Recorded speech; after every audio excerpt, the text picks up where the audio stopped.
हम सब के लिए और सभी देशवासियों के लिए इतना ही नहीं, विश्व के लोकतंत्र प्रेमी नागरिकों के लिए भी हमारे लिए ये बहुत ही गौरव का पल है। बड़े गर्व के साथ लोकतंत्र के उत्सव को मनाने का ये अवसर है।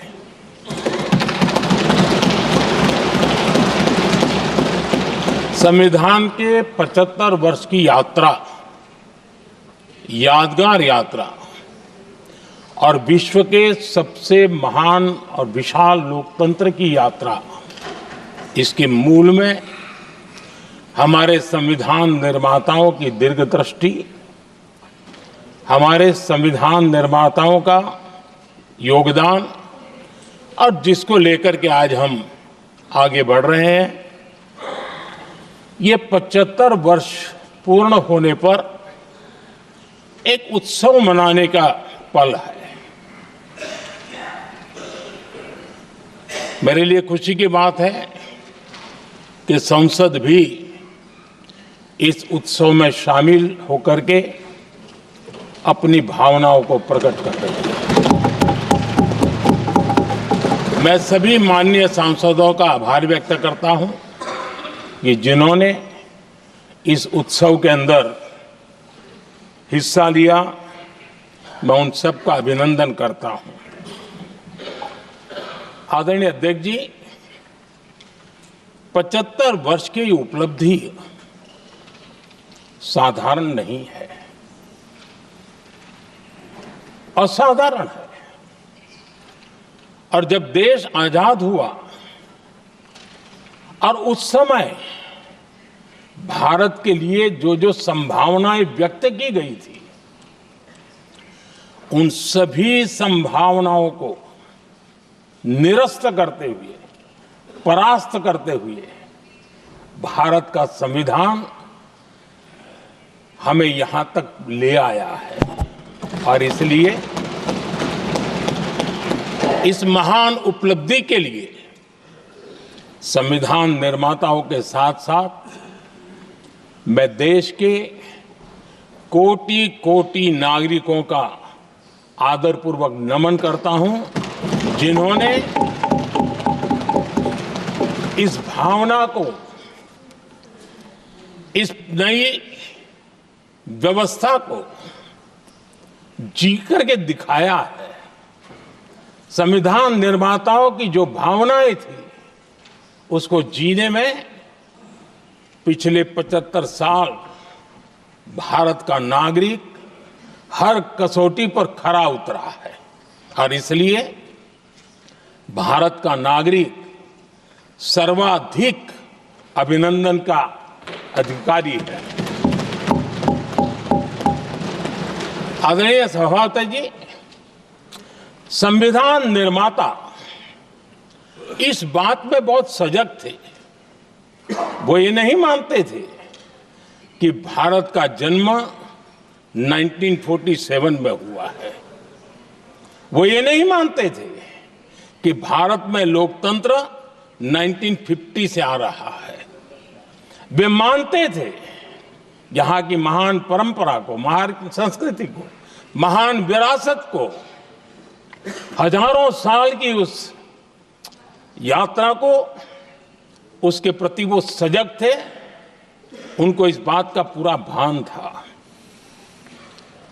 आदरणीय सभापति जी, भारत का लोकतंत्र, भारत का गणतांत्रिक अतीत बहुत ही समृद्ध रहा है, विश्व के लिए प्रेरक रहा है। और तभी तो भारत आज मदर ऑफ डेमोक्रेसी के रूप में जाना जाता है। हम सिर्फ विशाल लोकतंत्र है इतना नहीं, हम लोकतंत्र की जननी है। आदरणीय सभापति जी, मैं जब ये कह रहा हूं तो मैं 3 महापुरुषों के कोट इस सदन के सामने प्रस्तुत करना चाहता हूं। राजर्षि पुरुषोत्तम दास टंडन जी, मैं संविधान सभा के अंदर हुई चर्चा का उल्लेख कर रहा हूं। उन्होंने कहा था, सदियों के बाद हमारे देश में एक बार फिर ऐसी बैठक बुलाई गई है, यह हमारे मन में अपने गौरवशाली अतीत की याद दिलाती है, जब हम स्वतंत्र हुआ करते थे, जब सभाएं आयोजित की जाती थी जिसमें विद्वान लोग देश के महत्वपूर्ण मामलों पर चर्चा करने के लिए मिला करते थे। दूसरा कोट मैं पढ़ रहा हूं डॉक्टर राधाकृष्णन जी का। वे भी इस संविधान सभा के सदस्य थे। उन्होंने कहा था, इस महान राष्ट्र के लिए गणतांत्रिक व्यवस्था नई नहीं है। हमारे यहां ये इतिहास के शुरुआत से ही है। और तीसरा कोट मैं बाबा साहब आम्बेडकर का कह रहा हूं। बाबा साहब आम्बेडकर जी ने कहा था, ऐसा नहीं है कि भारत को पता नहीं था कि लोकतंत्र क्या होता है। एक समय था जब भारत में कई गणतंत्र हुआ करते थे। आदरणीय सभापति जी, हमारे संविधान के निर्माण की प्रक्रिया में हमारी देश की नारी शक्ति ने संविधान को सशक्त करने में बहुत बड़ी भूमिका निभाई थी। संविधान सभा में 15 माननीय महिला सदस्य थी और सक्रिय सदस्य थी। मौलिक चिंतन के आधार पर उन्होंने संविधान सभा की डिबेट को समृद्ध किया था। और वे सभी बहनें अलग अलग बैकग्राउंड थी, अलग अलग क्षेत्र की थी। और संविधान में उन्होंने जो जो सुझाव दिए, उन सुझावों का संविधान के निर्माण पर बहुत बड़ा प्रभाव रहा था।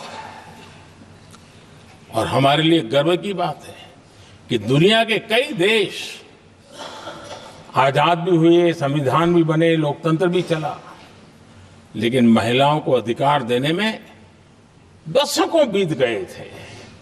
लेकिन हमारे यहां शुरुआत से ही महिलाओं को वोट का अधिकार संविधान में दिया गया। आदरणीय सभापति जी, जब G20 समिट हुई, उसी भावना को आगे बढ़ाते हुए, क्योंकि संविधान की भावना को लेकर के हम सब जीने वाले लोग हैं, हमने G20 की अध्यक्षता के दरमियान विश्व के सामने विमेन लेड डेवलपमेंट का विचार रखा। और विश्व के अंदर विमेन डेवलपमेंट से अब आगे जाने की जरूरत है। और इसलिए हमने विमेन लेड डेवलपमेंट की चर्चा को अंजाम दिया। इतना ही नहीं, हम सभी सांसदों ने मिलकर के एक स्वर से नारी शक्ति बंधन अधिनियम पारित करके